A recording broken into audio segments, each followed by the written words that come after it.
ఇవాళ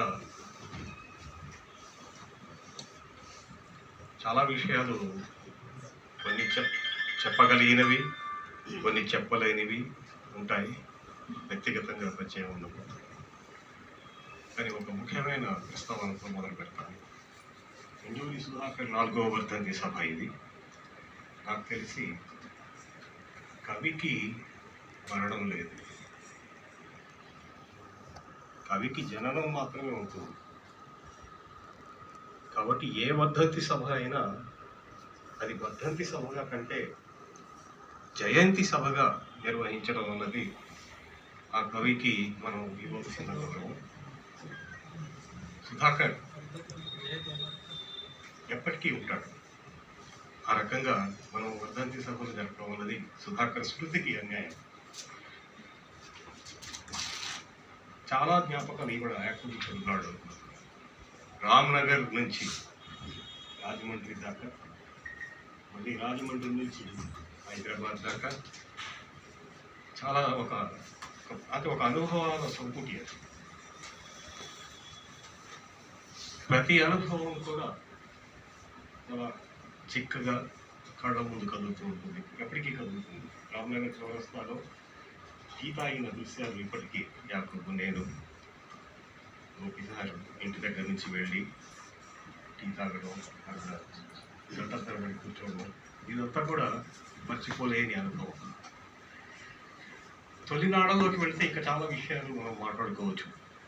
మన ఖమ్మంలో ఎండూరి సుధాకర్ సాహిత్య సదస్సు బహుశా ఒక కవికి అంత పెద్ద స్థాయిలో 2 రోజుల పాటు ఒక సదస్సు జరగడం అన్నది నా అనుభవంలో అది కొత్తగా అనిపించింది నాకు.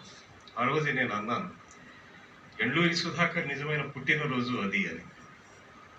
మంచి గొప్ప పుట్టినరోజు కానుక. ఇటీవల తరం వాళ్ళకి ఎవరికి అట్లా జరగలే. అవును, అది.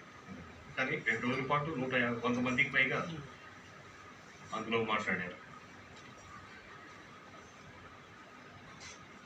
సుధాకర్ వ్యక్తిత్వం ప్రధానంగా, అంటే ఆ వ్యక్తిత్వానికి సాహిత్యానికి మధ్య వైరుధ్యం లేదు. సుధాకర్కి చాలా సరదాగా ఉండడం, నవ్వుతూ మాట్లాడడం, ఇందాక రాములు ప్రస్తావించినట్టు అది ఆ ఉర్దూ కవిత్వం నుంచి వచ్చిన ధార ఏదైతే ఉందో అది సుధాకర్ని నడిపిస్తూ ఉంటుంది. చాలా సరదాగా, అంటే మా అందరి మీద రాశాడు. రుబాయిల్లో కూడా ప్రధానంగా అలాంటివే రుబాయిలు కూడా. కానీ నాకు వ్యక్తిగతంగా నాది కాబట్టి నాకు బాగా గుర్తుంది. రాములకి రాములు, భూములు, స్వాములు బాగా అలాంటివి ఆ అంత్యప్రాసలు చాలా బాగా చేస్తాడు సుధాకర్. వెన్నెల్లో పెరుగన్నం అనుభూతే అఫ్సర్, నవకవిత క్రికెట్లో ప్రతిపద్యం సిక్సర్. అది చాలా సరదాగా అప్పటికప్పుడు చెప్పేసిన ఆసు కవిత్వం. సుధాకర్కి ఆసు కవిత విద్య అన్నది అది, అంటే ఆధునిక కవుల్లో చాలా అరుదు, అంటే గుర్తుండడమే కష్టం. కానీ అప్పటికప్పుడు చాలా చెప్పడం అన్నది మాత్రం ఇంకా అరుదు. సుధాకర్కి ఆ విద్య చాలా బాగా తెలుసు. అంటే అప్పటికప్పుడు అతను ఏమీ ఆలోచించకుండా చాలా సరదాగా, అందులో అన్నీ ఉంటాయి. మళ్ళీ కవిత్వ సౌందర్యం ఉంటుంది, భావ సౌందర్యం ఉంటుంది, అన్నీ ఉంటాయి. అవన్నీ కలిపి చెప్పడం అన్నది సుధాకర్కి, అంటే నేనైతే చూడలేదు ఇంతవరకు అలాంటి ప్రతిభ ఉన్న కవిని. చాలా కవితలు, అంటే ఇందాక ఆటాజని గాంచే కూడా మన రాములు ప్రస్తావించాడు. అంటే కవిత్వం అంటే ఏమిటి, అది ఏం చేయాలి అన్నది సుధాకర్కి మొదటి నుంచి ఒక స్పష్టమైన అవగాహన కంటే అనుభూతి ఉండేది. దానికి కారణాలు 2. ఒకటి, అతను పక్కా హైదరాబాదీ, అందులో అనుమానం ఏం లేదు. హైదరాబాదీ అయి ఉండి హైదరాబాదీ జీవితాన్ని కవిత్వీకరించిన వాళ్ళు కానీ, కథల్లో రాసిన వాళ్ళు కానీ చాలా తక్కువ ఉన్నారు. ఇప్పటికీ నాకు అది చాలా బాధగా ఉంటుంది. హైదరాబాద్ జీవితం ఎందుకు సాహిత్యంలోకి అంతగా రాలేదు అనేది చాలా తక్కువగా వచ్చింది. కానీ సుధాకర్ 2 రకాలుగా హైదరాబాదీ అస్తిత్వాన్ని తన కవితలో తీసుకొచ్చాడు. మొదటిది ఏంటంటే ఉర్దూలోని రకరకాల ఛందస్సుల్ని, వాటి సంగీతాన్ని, వాటి ఆ వాక్యాలు ఉర్దూ వాక్యాల్లో ఉండే సౌందర్యం ఏదైతే ఉందో దాన్ని సుధాకర్ చాలా బాగా పట్టుకున్నాడు. పట్టుకోవడమే కాకుండా దాన్ని తెలుగుకరించాడు. బహుశా తెలుగు రూపాయలు ఇవాళ దానికి చాలా మంచి ఉదాహరణ అది. అలాగే మిగతా ఇంకా చాలా అంటే లిరికల్ బ్యూటీ ఏదైతే ఉందో ఉర్దూలో ఉండే ఆ సౌందర్యం, లలిత గేయ సౌందర్యం ఏదైతే ఉందో దాన్ని సుధాకర్ పట్టుకున్నాడు. అది బాహ్య సౌందర్యానికి సంబంధించిన విషయం అయితే, అంతర్గత సౌందర్యం అంటే ప్రతీకలు, పదచిత్రాలు ఇవన్నీ కూడా సుధాకర్లో అంటే సుధాకర్కి మిగతా సాహిత్య చరిత్రతో బాగా సంబంధం ఉంది, కానీ ఉర్దూకి సంబంధించిన ప్రభావం గట్టిగా పడింది అతని మీద. వాక్యం కూడా అది ఉర్దూ వాక్యం అది. అలాగే ప్రతిదీ నడక, ఉర్దూ నడక, ప్రతి ఇమేజ్ అది మామూలుగా చదువుతున్నప్పుడు వెంటనే మనకు తెలుస్తుంది ఇది ఇది ఉర్దూ ఛాయతో వచ్చింది అని.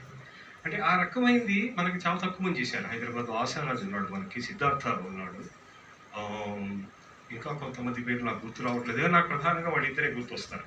హైదరాబాద్ జీవితాన్ని సాహిత్యంలోకి తీసుకొచ్చిన వాళ్ళు. పరమస్తు లోకేష్ గారు నవలలు రాశారు ఇలాగా. కానీ అవును,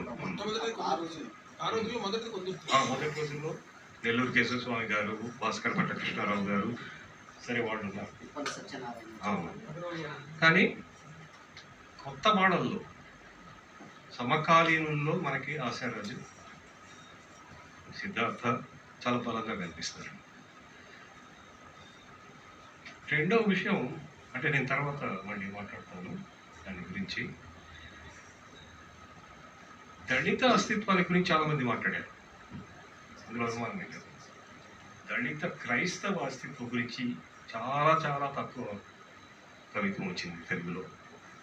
బహుశా ఆ కారణంగా ఆయనకి జాషువా బాగా దగ్గరగా వచ్చి ఉంటాడు. ఇద్దరికి మధ్య అంటే రూపంలో వాళ్ళకి తేడాలు ఉన్నాయి, కానీ వ్యక్తిత్వంలో తేడాలు లేవు. అవి రెండు ఒక రకమైన వ్యక్తిత్వాలే. ఒక రకమైన ముక్కు సూటితనం, ఒక రకమైన ధిక్కారం, ఒక రకంగా అన్ని అటు బాహ్య సౌందర్యాన్ని, ఇటు అంతర్గత సౌందర్యాన్ని సవాల్ చేయాలన్న ఒక ఆకాంక్ష, అవి ఇద్దరిలోనూ ఒకలాగే కనిపిస్తాయి. కాకపోతే జాషువాలో ఇంకా కొంచెం సాంప్రదాయ బంధనాలు అంటే బాహ్య సౌందర్యం వరకు ఉన్నాయి. సుధాకర్లో అది కూడా లేదు.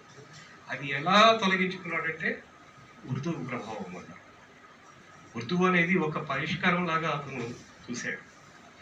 ఇది తర్వాత దళిత క్రైస్తవాన్ని అంటే కథల్లో కానీ, కవిత్వంలో కానీ, మామూలుగా తన ప్రసంగాల్లో కానీ దళిత క్రైస్తవ ఉనికిని చెప్పడం,